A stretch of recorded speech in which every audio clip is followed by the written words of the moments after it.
আসসালামু আলাইকুম। আশা করি সবাই ভালো আছেন। আলহামদুলিল্লাহ, আল্লাহর রহমতে আমিও অনেক ভালো আছি। আপনারা যারা আমার আগের ভিডিওটি দেখেছেন নিশ্চয়ই মনে আছে আমরা ঘুরে দেখেছিলাম ঐতিহাসিক বাঘা শাহী মসজিদ। আজ আমরা দেখব বাঘা শাহী মসজিদের পাশে অবস্থিত বাঘা দরগা শরীফ এবং প্রাচীনতম বিশাল দিঘিটি। চলুন তাহলে আমরা ভিতরের দিকে প্রবেশ করি। আমি এখন প্রবেশ করছি এক পুণ্যভূমিতে, যেখানে মিলিত হয়েছে ইতিহাস, বিশ্বাস আর ভক্তির অসীম শক্তি। প্রবেশ পথে এখানে বাঘার ইতিহাসের সংক্ষিপ্ত একটি চার্ট দেওয়া রয়েছে। প্রতিদিন অসংখ্য দর্শনার্থী আসে এখানে। দেখুন, ভিতরে প্রবেশ করতেই আমরা দেখতে পাচ্ছি প্রাচীন স্থাপত্যের সঙ্গে মিশে আছে সবুজ প্রকৃতির শান্ত পরিবেশ এবং পাখির কলতান। বাঘা দরগা শরীফ শুধু একটি ধর্মীয় স্থাপনা নয়, এটি ইতিহাস, সংস্কৃতি ও সৌন্দর্যের এক অপরূপ মিলনস্থল। দরগা শরীফের চারিপাশ সবসময় থাকে পরিষ্কার পরিচ্ছন্ন। দর্শনার্থীরা এখানে পরিচ্ছন্ন, সবুজে ঘেরা ছায়াময় ও সাজানো গোছানো এক শান্ত নিবিড় পরিবেশের দেখা পায়। চারপাশের এই নীরব পরিবেশ, ঠান্ডা হাওয়া আর সবুজে মোড়ানো এই স্থানটিতে আধ্যাত্মিক ভাবনার পাশাপাশি প্রকৃতির অপার রূপের দেখা মেলে এখানে। এই যে সামনে দেখতে পাচ্ছেন, এটি হচ্ছে মাজার। এখানে দেখুন সূর্য কিভাবে উঁকি দিচ্ছে। এই যে মাজার। চলুন মাজারে প্রবেশ করার আগে মাজারের পাশে আরও অনেক জায়গা আছে, সেগুলো আগে একটু দেখে আসি। এখানে যে খালি জায়গাগুলো দেখতে পাচ্ছেন, এই জায়গাগুলোতে রান্না হয়। আপনারা হয়তো ভাবছেন কিসের রান্না, তাই না? আচ্ছা, বলছি। প্রতি শুক্রবার ও বিশেষ ইসলামী দিনগুলোতে হাজারো ভক্ত, মুরিদ ও দর্শনার্থী অনেক দূর দূরান্ত থেকে এখানে আসে। অনেকে এখানে মানত করে থাকেন, তো তারা এসে মাটিতে চুলা কেটে রান্নাবান্না করে মাজারের মানুষদের খাবার দেয় এবং নিজেরাও খায়। এই যে জায়গাটা দেখতে পাচ্ছেন, এখানে সবাই মিলে খাওয়া দাওয়া করে। এই পাশে জাদুঘর আছে, চলুন দেখে আসি। এই যে বাঘা জাদুঘর যাওয়ার রাস্তা। রাস্তাটা অনেক সুন্দর এবং চারিপাশে পরিষ্কার পরিচ্ছন্ন। এই সুন্দর রাস্তা দিয়ে হেঁটে হেঁটে সামনে যাচ্ছি। এই তো জাদুঘরে চলে আসছি। এটা টিকিট কাউন্টার, এখান থেকে টিকিট নিতে হবে। কিন্তু ভিতরে ভিডিও করা নিষেধ, তাই আপনাদের দেখাতে পারলাম না। কি আর করার, হাঁটি হাঁটি পায়ে আবার ফিরে যাচ্ছি। চলুন আমরা মাজারটা দেখে আসি। এখানে মহিলাদের জন্য নামাজ পড়ার স্থানও রয়েছে।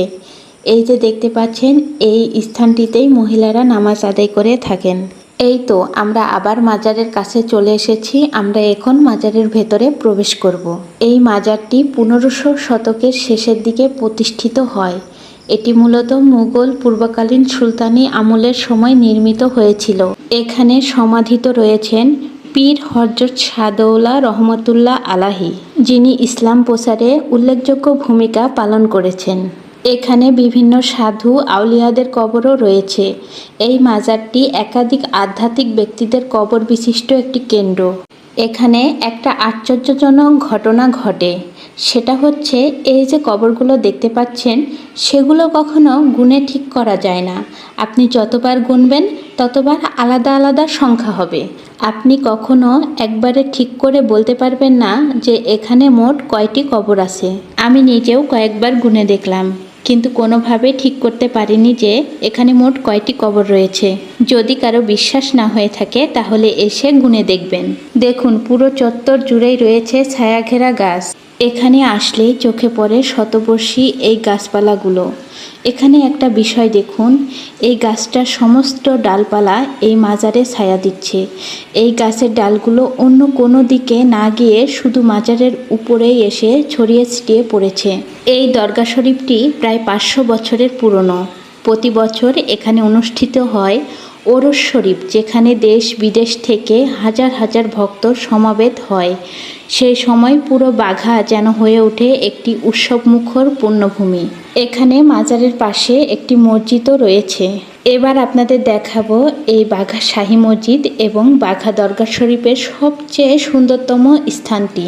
এই যে দেখতে পাচ্ছেন, এটাই হচ্ছে সেই সুন্দরতম স্থান। এটি হচ্ছে বাঘা শাহী মসজিদের সেই প্রাচীনতম দিঘি, যা এখানকার সৌন্দর্য আরও দ্বিগুণ বাড়িয়ে দিয়েছে। মসজিদ প্রতিষ্ঠার সময় সুলতান নাসির উদ্দিন নুসরাত শাহ জনকল্যাণের সামনেই খনন করেন এই বিশাল দিঘি। প্রায় 52 বিঘা এলাকা জুড়ে বিস্তৃত এই বিশাল দিঘিটি। এই জায়গাটিতে দাঁড়িয়ে পুরো দিঘিটা খুব ভালোভাবে দেখা যায়। সবাই এখানে এসে ফটোশ্যুট করে থাকেন। সবুজে ঘেরা নিঃসঙ্গের কোলে অবস্থিত এই দিঘিটি যেন প্রকৃতির আঁকা এক নিখুঁত ছবি। সকালের প্রথম আলো পড়তে পুকুরের জলে ভেসে ওঠে সোনালি রশ্মির ঝিলিক। তখন যেন পুরো পরিবেশে ছড়িয়ে পড়ে এক অপার্থিব শান্তি। গাছপালার ছায়ায় এই দিঘি পাড়ে বসে থাকলে সময় হারিয়ে যায় অতীতের গল্পে। বিকেলের নরম আলোতে দিঘির জল হয়ে ওঠে রূপালি। সেই সময় দিঘির পাড়ে বসে দিঘির পানির ঢেউ খেলা আর পাড়ে পাখির কিচিরমিচির গান যেন প্রাণ জুড়িয়ে দেয়। তখন ছেলেমেয়েরা খেলা করে, কেউ বা আসে হাঁটতে, কেউ চুপচাপ বসে থেকে প্রকৃতিকে অনুভব করে। এই সুন্দরতা শুধু চোখে ধরা পড়ে না, এটা অনুভব করতে হয় হৃদয় দিয়ে। আজকের ভিডিওটি এই পর্যন্তই। ভিডিওটি ভালো লাগলে সবাই লাইক, কমেন্ট আর শেয়ার করে দিবেন। সবাই ভালো থাকবেন, সুস্থ থাকবেন।